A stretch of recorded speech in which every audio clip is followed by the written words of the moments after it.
कधीही कोणाला समजवायचा प्रयत्न करत बसू नका, कारण माणसं तेवढंच समजतात जेवढी त्यांची कुवत असते. जवळचा माणूस दूर गेला की तो अजून जवळचा वाटतो. ह्या दुनियेतला तो प्रत्येक माणूस एकटा आहे ज्याने कुणावर तरी मनापासून प्रेम केलं आहे. कधीच कोणाला लक्षात राहण्यासाठी नेहमी फोर्स करू नका. फक्त सायलेंट राहा आणि त्यांना रिअलाइज होऊ द्या आपल्याशिवाय त्यांचे जीवन कसे असेल ते. पाठीला चमत्कारिक ठिकाणी खाज सुटावी, आपला हात वर पोहोचत नाही आणि दुसऱ्याला नक्की जागा सापडत नाही, अशी अवस्था जीवनातही बरेचदा होते. मला गरज नाही त्या लोकांची जे फक्त मतलबासाठी माझ्यासोबत होते. मी खुश आहे परमेश्वरासोबत जो मतलब नसतानाही माझ्यासोबत आहे. जी माणसं फक्त पैशाला किंमत देतात त्यांच्या जीवनात चांगली माणसं कधी टिकत नाही. आठवणी अशाच असतात, तेव्हा रडलेलं आठवलं की आता हसायला येतं आणि जेव्हा हसलेलं आठवलं की आता नकळत रडायला येतं. आजपर्यंत भरपूर विश्वास तुटले, पण विश्वास ठेवण्याची आयुष्यात शेवटी आठवणीच राहतात, सवय नाही सुटली. प्रत्येकासाठी वेळ आहे तुझ्याजवळ, फक्त माझ्यासाठीच नाही आहे. एवढं बिझी पण नसावं की आपले नाराज राहतील आणि एवढं फ्री पण नसावं की तुमची किंमत शून्य समजली जाईल. आपल्या पायांचा उपयोग पुढे जाण्यासाठी करा, दुसऱ्याच्या कामात टांग अडवण्यासाठी नको. प्रेम लग्न करणे किंवा एकमेकांसाठी जीवन देणे नाही, तर एकमेकांचे न होताही नेहमी एकमेकांसोबत राहणे, एकमेकांना आयुष्यभर साथ देणे. समोरचा बोलत नसतानाही त्याच्याशी बोलणं आयुष्यातलं सर्वात अवघड चॅटिंग असतं.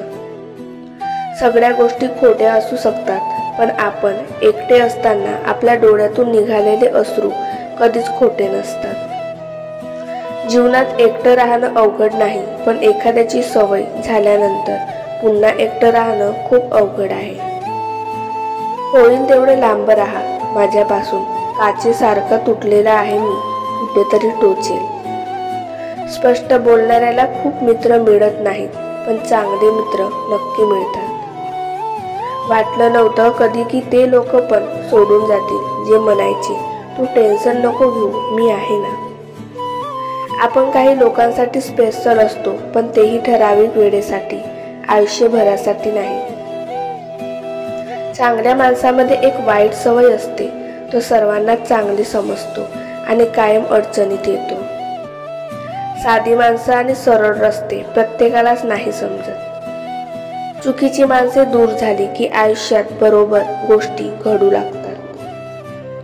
जेव्हा तुम्हाला हर्ट होत असते तेव्हा समजून जा, लाईफ तुम्हाला काहीतरी नवीन शिकवते. वेळेनुसार फक्त तारखाच बदलत नाहीत, माणसं पण बदलतात.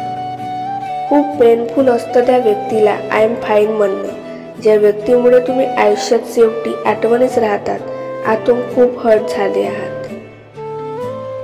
आपल्या माणसांना नेहमी आपले असल्याची जाणीव करून देत जा, नाहीतर वेळ आल्यावर माणसांना आपल्याशिवाय जगायला शिकवेल.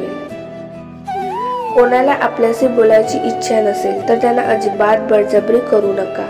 कदाचित ती व्यक्ती तुम्हाला टाळत असेल आणि तसं तुम्हाला स्पष्टपणे सांगूही शकत नसेल. एकटं राहायला शिकून घ्या. ज्याच्यावर आपण जास्त अवलंबून असतो तीच व्यक्ती आपल्याला जास्त हर्ट करते. ज्यावेळी तुम्हाला असे वाटेल की तुम्ही कोणाला तरी नको आहात, त्यावेळी त्या व्यक्तीपासून दूरच राहा, भलेही तुमचे त्या व्यक्तीवर कितीही प्रेम असो.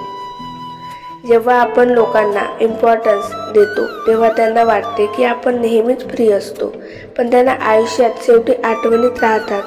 हे समजत नाही की आपण नेहमीच त्यांच्यासाठी स्वतःला अवेलेबल ठेवत असतो. जेव्हा तुम्हाला वाटेल की आपण एखाद्याची काळजी करून सुद्धा ती व्यक्ती आपल्याला अवॉइड करत आहे, तेव्हा त्यांना पुन्हा डिस्टर्ब करू नका. सुखाच्या आणि आनंदाच्या एकूण एक कल्पना किंवा सगळ्या आयुष्याची इथे कर्तव्यता जेव्हा एकाच गोष्टीत एकटवली असते आणि नेमकी तीच गोष्ट जेव्हा मिळेनाशी होते, तेव्हा माणसं उजाड एकाकी उद्ध्वस्त होतात. आयुष्य थोडंसंच असावं पण आपल्या माणसाला ओढ लावणारं असावं. थोडंच जगावं पण जन्मजन्मीची प्रेम मिळावं. प्रेम असं द्यावं की घेणाऱ्याची ओंजळ अपुरी पडावी. मैत्री अशी असावी स्वार्थाचं भान नसावं. आयुष्य असं जगावं की मृत्यूनेही म्हणावं, जगून घे अजून, मी येईन नंतर, बस इतकंच. आपल्या आयुष्यातील घोडदौडीत आपल्यावर प्रेम करणाऱ्या लोकांकडेही लक्ष द्या.